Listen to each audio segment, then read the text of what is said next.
Alright, kasama natin ngayon si James Panks ng AT Brand. James, ikaw ang isa sa mga pinakabago, pinakabatang players dito sa MPL. Ito ba ay isang bagay na pinangarap mo na balang araw makasama ka dito sa liga?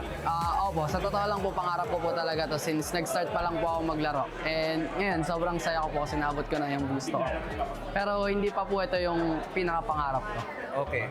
Mamaya, tatanungin kita kung ano ba yung pinakamalaking pangarap ni James Panks. Pero ito, nung bata ka, hilig mo na ba talaga yung gaming or mahilig ka sa ibang sport dati?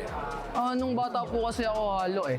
Hindi po Okay. talaga ako computer eh. Ano lang, more on physical eh. Mga basketball, ganon, billiards. Okay. Interesting. Yeah. Okay. So, paano ka napunta sa gaming? Paano ka nahilig? Nung nag-pandemic lang po kasi yun eh.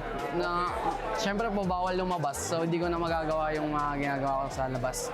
And nagkaroon ng cellphone. And yun, na-impluensya nung mga pinsan maglaro ng ML. Teka, ilang taon ka na ba? Mag-19. Magna-19. So, ibig sabihin, mga ilang years ka palang naglalaro. Wow. 5 years. 5 years. 2020. Okay, okay. So, eto, ngayon na nandito ka na sa MPL, ano yung mga short-term goals mo sa first season mo dito sa Liga? Para sa akin, ang short-term goal ko lang is, mag-playoffs muna. Okay. Yan. Tapos, kung kaya kong makuha yung Rookie of the Year, tapos, yun, yung MVP of the, season. Ayun yung una yung short-term goal ko. Ang galing ha, alam mo na agad yung mga gusto mong makamit. Ganda yan.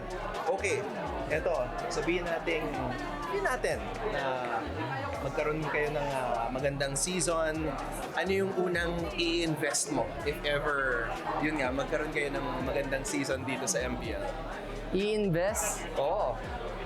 Kasi karamihan sa mga players na nakausap ko, nakapagtayo ng bahay, nag-invest sa lupa. Ikaw naman, ano yung gusto mong, ano ang bagay na gusto mong mag-invest? Siguro sa damit na lang. Clothing. Clothing, gano'n. Start small. Start small lang. Okay. Alright, eto. Being an esports athlete, syempre, you guys are subject to bashing. Maraming pwede mag-comment tungkol sa inyo. Ikaw, how do you deal with that? Yung mga bash and paano ka nakakapag-focus?